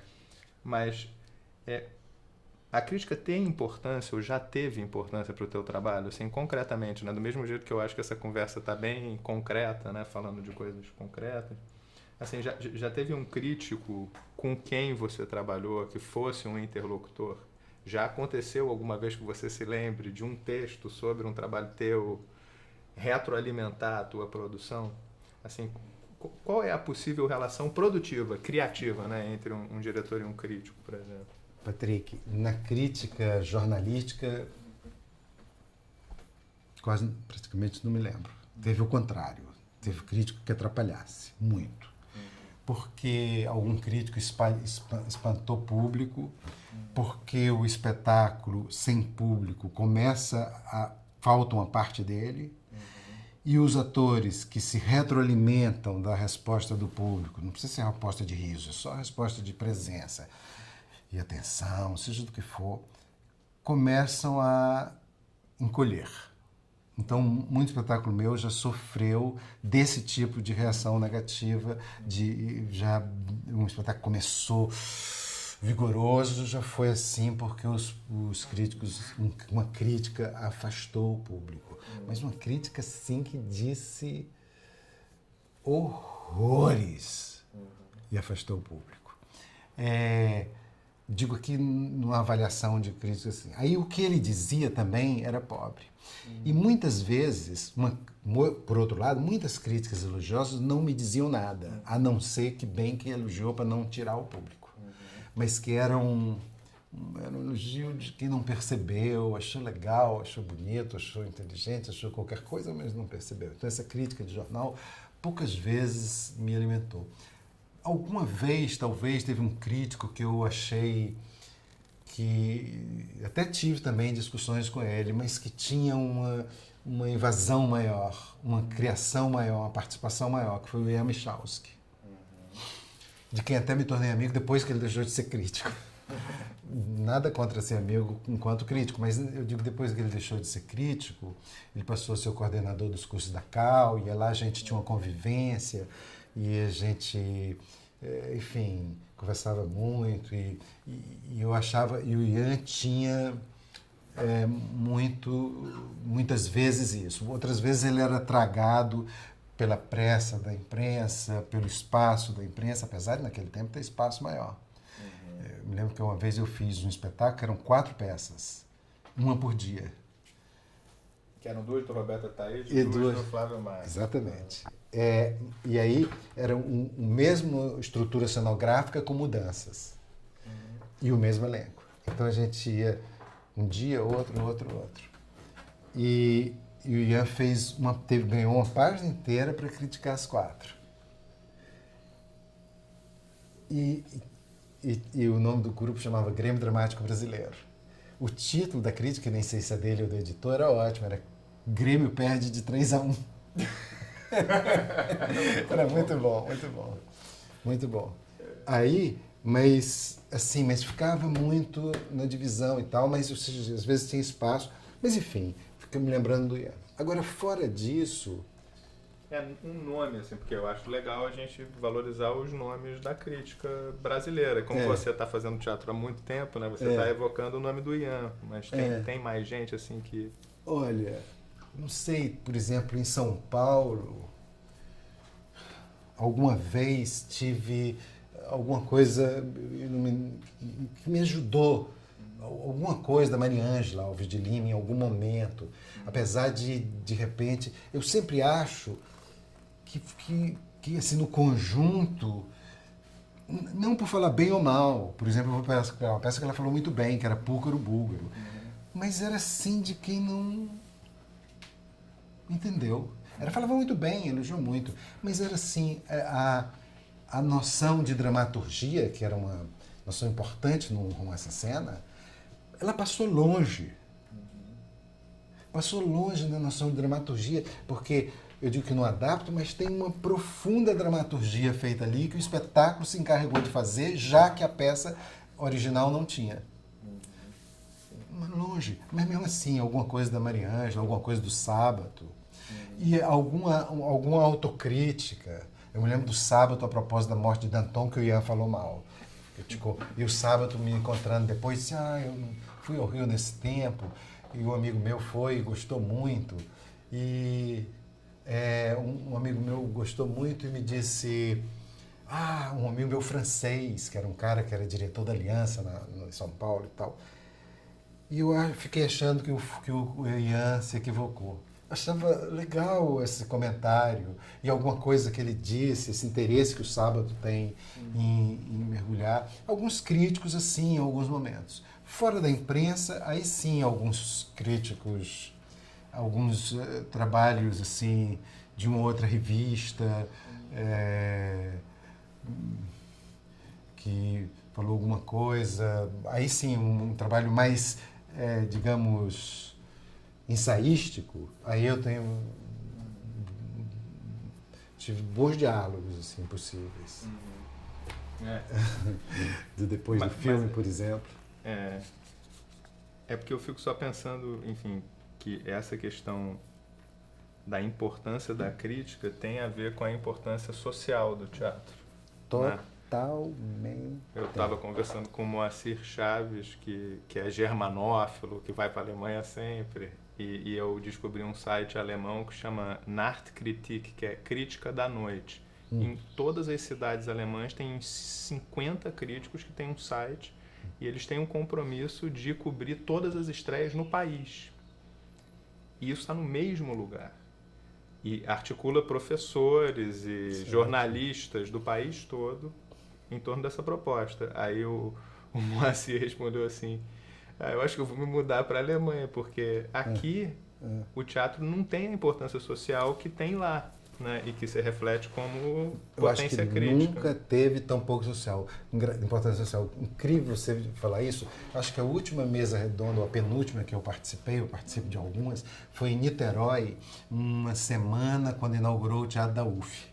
reinaugurou o Teatro da UF. Era uma semana sobre o teatro. E o meu tema era qual é a importância do teatro na sociedade atual. E eu disse, sim, eu falo muito, muito, muito, mas pela primeira vez eu poderia fazer uma palestra que eu dissesse só uma palavra. E estava resolvido. Eu olhei assim, estava pendurado o título. Qual é? Eu disse, nenhuma. Aí eu desenvolvi esse tema, claro que eu sou falante, mas eu dizia, eu podia terminar aqui, me embora, vocês estão dispensados, nenhuma. Cara, você vê, por exemplo, tem uma opção de gente, você falou dessa coisa alemã, tem uma opção de gente nos cadernos de cultura escrevendo sobre tudo. Aquelas pessoas que escrevem no Globo, Bosco, o Francisco Bosco, as pessoas super legais escrevendo uma coisa interessante, Wisnik, aquele outro também ótimo, que é o... esqueci o nome dele. Pode procurar. Nunca nenhum falou de teatro. Eles falam de música, de cinema, de artes plásticas, de tudo. Mas nunca nenhum falou de teatro. Teatro não importa mais socialmente, por causa disso. Por causa... eu tenho a impressão que uma coisa que ele já começa a dizer assim, os críticos, o que eles escrevem? Deve ser uma merda isso aí. Não pelo crítico falar bem ou mal, porque que tipo de crítica é essa? Deve ser muito. Mas independente disso, não por isso, pelos críticos não dialogarem com o teatro e botarem o teatro no lugar que ele tem que estar. Então, a gente estava falando dessa importância nenhuma do teatro para a sociedade, e é curioso que em 85 você disse que não é o teatro que muda a sociedade, pelo contrário, é a sociedade que muda o teatro. E, enfim, parece que reconhecer que o teatro não tem importância social nenhuma é o reconhecimento de uma impotência do teatro, né? E aí eu fico pensando, o que fazer diante desse reconhecimento, né? Quer dizer, seria ainda possível fazer um teatro que pudesse combater esse reconhecimento? Né? Que fosse um teatro político, que novo teatro político seria possível? Né? Afinal de contas, a gente está vivendo num momento, um recrudescimento do pensamento conservador e dá vontade de ver isso no teatro, né? Mas a gente raramente vê. Peças como Mário Prata fez algumas, né, que Fábrica de Chocolate. Fábrica de Chocolate. Eu até por acaso vi uma montagem no começo do ano passado. Eu achei genial. A gente não vê mais os dramaturgos jovens falando disso. As questões formais, elas se sobrepuseram largamente. Essa relação teatro e sociedade, como você disse, que eu falei assim, que o teatro aqui, a sociedade muda o teatro. Quer dizer, uma relação, o teatro não tem suficiente, digamos, força para mudar a sociedade, mas tem suficiente valor para acompanhar as mudanças da sociedade e colaborar com elas, contribuir por elas. Não ele, o teatro sozinho, mas para contribuir. E o que acontece é que hoje, realmente, mais do que nunca, é necessário um teatro político. Que você diz muito bem, não existe. Ou existe muito pouco. E isso... tem uma coisa no Brasil, que o Brasil teve um teatro político muito forte na época da ditadura militar. E parece que logo que o teatro se libertou disso, o teatro tomou o lugar, às vezes, até da imprensa e de outros meios que eram mais censurados, o cinema, mais censurados do que o teatro. O teatro era muito censurado, eu fui vítima de milhões de censuras, mas ainda assim ele conseguia um lugar de ser porta-voz de um pensamento político e tal.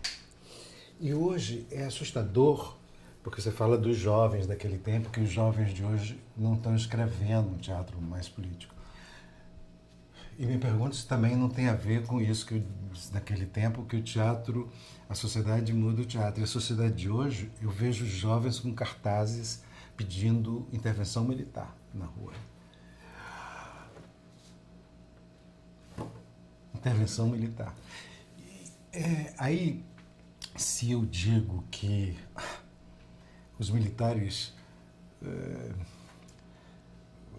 mataram, que os militares censuraram, que os militares acabaram com a liberdade de expressão, que os militares isso, aí outro pensamento das ruas me diz assim, você é comunista, que vem os militares porque essas coisas que você quer é comunismo, e os militares faziam isso para acabar com o comunismo.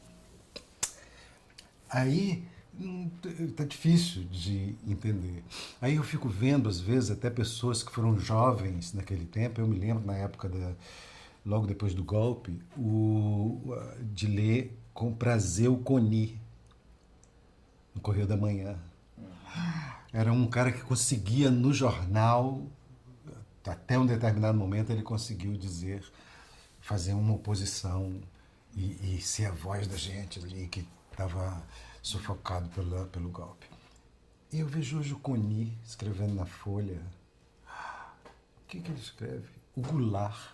O maior poeta do Brasil.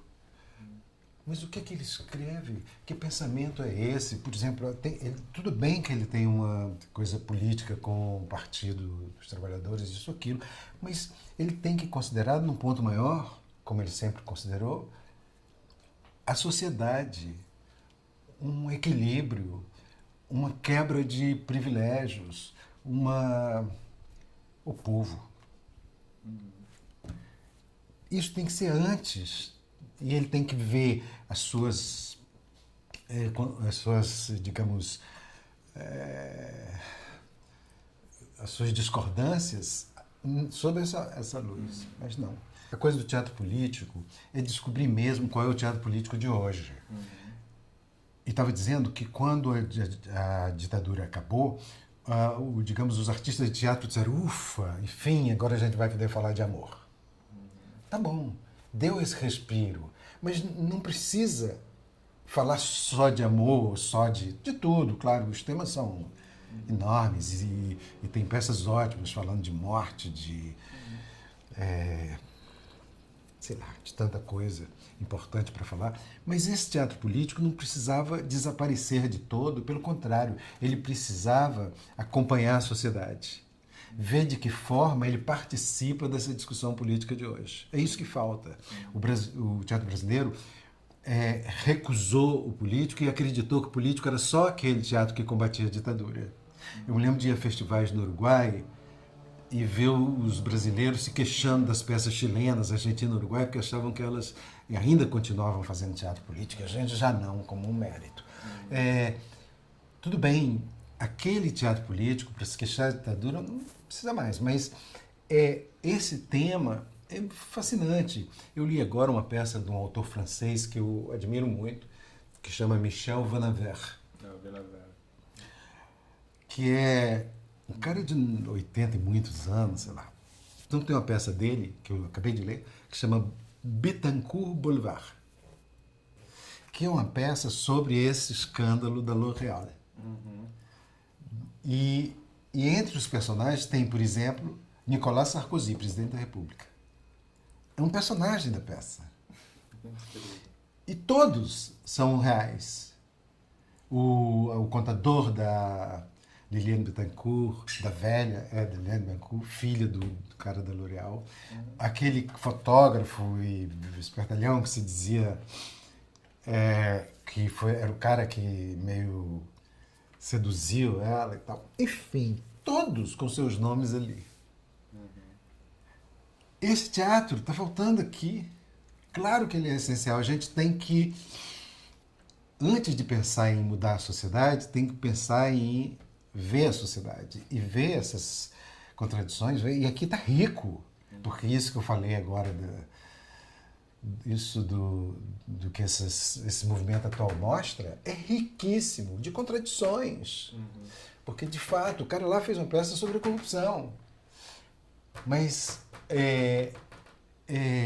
aqui parece que a corrupção foi inventada hoje. Não é? A Arte de Furtar é um livro português, autor desconhecido, do século 15 ou 16. Enfim, o que precisa é um movimento, sei lá, progressista em todos os sentidos, até nesse sentido de combater e tal. Então, o teatro precisa olhar, ver e voltar a ter essa expressão política, até para voltar a ter expressão cultural, ter importância na sociedade. Ele não fala das coisas que são agora, as coisas que estão tocando na sociedade. Então, realmente, a música fala, às vezes a música está lá falando. O cinema tem falado, mas o teatro muito pouco. Mas então, só para retomar, né, porque eu acho que aquelas 3 questões iniciais, né, o que é ser um diretor de teatro, a gente viu já aqui, né, foi visto, né, precisa falar sobre. Com relação à formação do diretor, até no sentido, digamos, de poder discutir essas questões, o que seria, se você fosse dono de uma escola que não existe, né, que é a escola de diretores de teatro do mundo das ideias, assim, o que ia ter no currículo, né? O que o cara tem que ler, o que ele tem que fazer, assim... Patrick, cara, eu tive uma vez a oportunidade de estar nesse lugar que você, hipotético, que você falou. Eu estou na origem da criação da Escola de Direção Teatral da UFRJ. Eu era o coordenador da comissão que estudou o que seria o que seria uma escola de teatro para a UFRJ que não tinha. E até onde ela se localizaria. A gente pensou se ela se localizaria nas letras, nas comunicações, na escola de comunicação, teve outra hipótese, bom, basicamente nessas duas, mas teve mais hipótese na Belas Artes, onde já tinha um curso de cenografia. Enfim, ela acabou mesmo indo, talvez, para a melhor opção ali, nesse caso, que era a ECO. ECO. Da Praia Vermelha. Mas essa escola que a gente planejou não foi a que se instalou. Tanto que depois dela instalada eu me afastei. A que a gente planejou era uma escola mutante. A gente tinha uma disciplina nesse semestre, que no semestre seguinte tinha mais. Aí dizia, mas se for reprovado nesse e quiser repetir no seguinte, faz outro. Porque num determinado momento seria importante estudar tal ou qual coisa. Claro que teriam os princípios que estariam em tudo. Mas teria algumas coisas que seriam mais em relação ao que está acontecendo. Agora, se eu estivesse lá, eu ia propor uma cadeira de estudo do teatro político, vindo dos seus primórdios, aí entrando no século XX, passando por Piscato, naturalmente Brecht, vendo hoje, lendo Vanavé. Era assim. Era uma escola mutante para mudar como a sociedade, para mudar como o homem, para mudar como o teatro. Então, era assim, que era aquela escola lá. Claro que algumas coisas de sempre, nem sei o que dizer, porque a técnica, tudo isso é importante também. Eu sempre acho que um diretor conhecer todos os setores, eu te falei que eu sou um diretor que fui iluminador. Acho importante para dialogar sobre o espetáculo o diretor conheça de iluminação. Alguns iluminadores trabalham comigo e dizem assim, fulano, me diz, faz a luz. Aí eu no dia seguinte chego, a luz está pronta, e vê e tal. Eu acho que ele está jogando fora um instrumento de expressão. Se ele renuncia a fazer a luz, se ele não tem noções de luz, de figurino, de cenário, de tudo. Tem um livro que eu sempre também, talvez eu tenha até citado aí nesse livro, que já era nesse tempo um livro que eu achava encantador. Era um livro do Hermílio Borba Filho, que foi um cara incrível de Pernambuco. Escreveu umas peças, escreveu uns romances, escreveu muito sobre teatro, publicou outras coisas do teatro. Chama Diálogo do Encenador. e tem uma hora que ele diz o que o cara precisa ter, quais são as virtudes inatas que ele precisa ter para ser, e depois quais são as que ele precisa desenvolver. Tem as coisas mais estranhas. Tem o conhecimento dos planetas, tem o conhecimento das cortesãs. Cara, é uma lista enorme, inabarcável. Tem que conhecer astronomia, tem que conhecer não sei o quê. É ótimo, mas é divertido. Quer dizer, ele não diz que é isso. Não é ele dizendo, não fui fiel. É ele dizendo o que o Sutradhara, que era uma espécie de diretor indiano, precisava ter. O Sutradhara era que mais ou menos dizer que quem mexe as cordas. Então o Sutradhara tinha que ter essas qualificações e desenvolver aquelas coisas. Eu acho que ali, na verdade, tem talvez uma adaptação que seja possível fazer, que talvez realmente o comércio das cortesãs não precise mais, mas talvez alguma coisa que isso inspire seja bom conhecer. Como eram as coisas? Era muita coisa, eram 2 blocos assim de... Hermilo Borba Filho. Hermilo Borba Filho. Hermilo tem uma tetralogia de romances ótimos que eu recomendo, que chamam Cavaleiro da Segunda Decadência. E ele é um cara mais ou menos da geração do Suassuna, mas que morreu cedo, digamos que ele morreu na faixa dos 50, por aí. E o Suassuna foi até quase 90, mais ou menos da mesma fase. O primeiro livro, alguns dos primeiros textos sobre teatro de diretores e pensadores estrangeiros que eu li, era um livro dele, que ele fez uma seleção, uma compilação, traduziu e publicou. Era ótimo, tinha texto do Gordon Craig, esse cara que eu conheci ali naquele livro do Hermilo. E esse, devo ter para aí, vou te mostrar, esse livro, o Diálogo de um Encenador, do Hermilo Borba Filho. Eu agora me pego muitas vezes fazendo isso, vendo. Eu passei a minha vida, eu estou com 73 anos, e comecei a fazer teatro com 13, portanto há 60 anos. Passei minha vida dentro de teatros e a partir de uma certa idade somente, quase exclusivamente. Então às vezes eu fico vendo teatro vazio e tal, então eu acho que tem que passar por aí, não precisa 60 anos, mas 6 meses. Mas ver teatro, né? Porque ver teatro. Uma coisa que eu achei interessante nesse livro de 85 é que o Rubem Castillo perguntava, não, mas e os diretores internacionais, o que você viu? Aí você falava, eu não viajo, eu nunca vi essas peças nessa época, há 30 anos atrás. Aí você fala, Ariane Minuschini, eu nunca vi o Peter Brook, né? E de lá para cá isso mudou muito, né? Você se tornou alguém que passou a viajar e que conhece Nem vejo tanto. Mas vejo. Geralmente eu tenho viajado janeiros e vejo teatro em janeiro em Paris. Mas já vi também teatro, fui à Alemanha uma única vez e vi coisas ótimas. Vi um Fausto, que eu achei sensacional, e um Chekhov, que era o Jardim das Cerejeiras. Sensacionais os dois. E agora, por exemplo, vi um Medida por Medida, dirigido por aquele Declan Donnellan, também maravilhoso. Sempre vejo as coisas legais. E aí você fica assim, me identifico, não me identifico. Depois que eu fiz o Hamlet, eu já vi os 2 Hamlets, aí eu disse assim, que ótimo, esse cara também pensou assim. Aí eu fico vendo... Eu vi um Hamlet logo depois do meu, na Royal Shakespeare, que eu disse assim, puta merda, Bárbara ia esculhambar ele se não soubesse que ele era da Royal Shakespeare, claro. Sabendo, não ia fazer isso.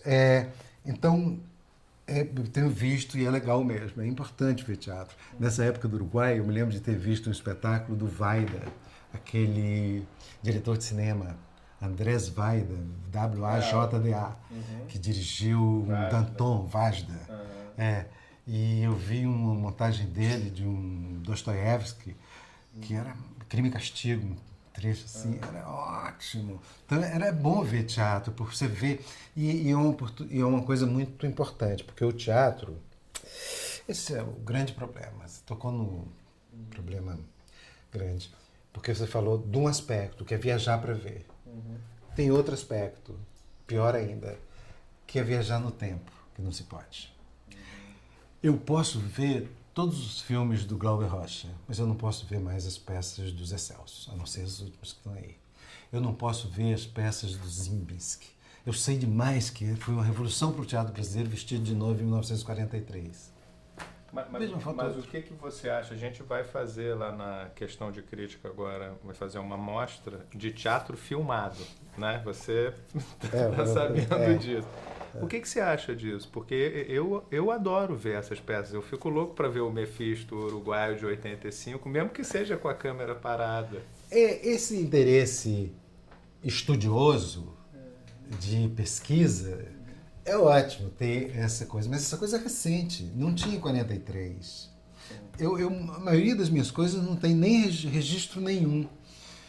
Por exemplo, essa Morte de Danton que eu fiz, eu tenho ali uma coisinha, talvez 10 minutos, 12, que eu fiz com Super 8. E depois transformei em DVD, que é ruim de ver, mas uma coisa assim. Então quer dizer que não tem essa coisa, uma coisa terrível, porque você não pode ver, porque é no outro país. Aí os festivais te dão uma ajuda, você viajar te dá outra ajuda, mas muito pequena diante do que você pode ver de cinema e de literatura e de artes plásticas. Porque a reprodução da arte plástica é muito mais fiel, muito mais próxima. Cinema e literatura você pode ver nas línguas que você sabe originalmente e nas que você não sabe traduzido. Mas é importante, você conhece o Kafka, eu, por exemplo, que conheço traduzido. Então a literatura, eu sei a literatura imemorial, de tempos imemoriais. Eu sei a literatura, assim, de Rabelais, não estou nem nos imemoriais, mas eu sei a literatura e o cinema. Eu posso ver os filmes mudos, Méliès, hoje tem tudo aí, você vê e tal. Por exemplo, eu não sou do Rio, então a minha, digamos, a minha sociedade da juventude e até da faculdade pode saber quem eu sou pelas notícias, mas não conhece o que eu fiz. Ouviria minhas músicas, se eu fosse compositor, cantor, viria meus filmes. Chega lá a notícia das minhas peças, não chega a minhas peças. Entendeu? Eu sou esse fantasma. Então, ver teatro é bom sim, porque não mais do que bom. É essencial porque é raro. É rara essa possibilidade. Quando tiver... Eu achei muito legal que você cita o Walter Benjamin em alguns momentos falando do texto da reprodutibilidade técnica e fala justamente como um valor do teatro, o que agora aparece como um problema, né? A dificuldade do registro. Né? Porque o grande valor é que talvez seja a única arte que o momento da produção é simultâneo ao momento da recepção. Né? E da destruição. E da destruição, da desaparição, né? Tá aparecendo e desaparecendo. Sem dúvida, sem dúvida. Isso é ruim do ponto de vista histórico, do ponto de vista do conhecimento, do ponto de vista de várias coisas, mas do ponto de vista do ato, claro que não. Do ponto de vista existencial. Claro que não. Do ponto de vista existencial Claro que não. Eu até roubava uma... Acho que era do Brecht ou era do Shakespeare, esses dois autores eu confundo. Falando do Shakespeare, da fogueira que arde. Do Shakespeare. Eu dizendo que o teatro é uma fogueira que arde. E acabou a fogueira, acabou, só tem cinza. Só tem cinza. Por exemplo, agora tem mais cinza, porque fica esse registro, e antes a cinza já foi embora porque o vento deu e nem cinza tem mais. Falar do grupo que eu tive, que que chamava Centro de Demolição e Construção do Espetáculo. Tinha esse nome, algumas pessoas diziam assim, por onde e tal, alguma influência do construtivismo e tal. A influência maior era essa mesmo, era a gente constrói o que demole. E é simultâneo esse ato, então a gente dizia, até inverteu a ordem, podia ser Centro de Construção e Demolição, era Centro de Demolição e Construção do Espetáculo. Bom. Eu acho que é uma chave de ouro para a nossa conversa, né? E, enfim, só queria te agradecer muito pela conversa, porque eu acho que a gente, de alguma maneira, conseguiu chegar, se aproximar do conceito de teatro.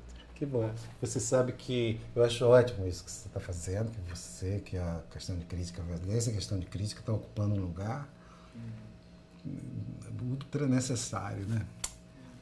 Que é essa coisa de falar com uns diretores e tal, porque hoje em dia, no teatro, muita gente... tem muita gente que dirige e não é diretor. A direção nem sempre exige um diretor. Se junta e diz assim, fazer aqui, você dirige? Não, eu dirijo e tal. Então, pode resultar uma coisa interessante, mas é legal conhecer a exploração ao máximo dessa poética. Então, conversar com diretores para saber o que cada um, né, vê, como vê essa parte, essa metade do resultado teatral, considerando a outra metade do texto. Agora, sendo que essa metade, aí você diz assim, você está falando de direção e tal, não foi mais importante o ator. Mas o ator nem se divide, está nos dois, é completo. Mas essa autoria, entendeu? É muito... como é que ela se pode se manifestar? Como é a resposta em cena? A resposta em cena. Obrigadão, né, irmão? Obrigado, Patrick. Foi muito legal.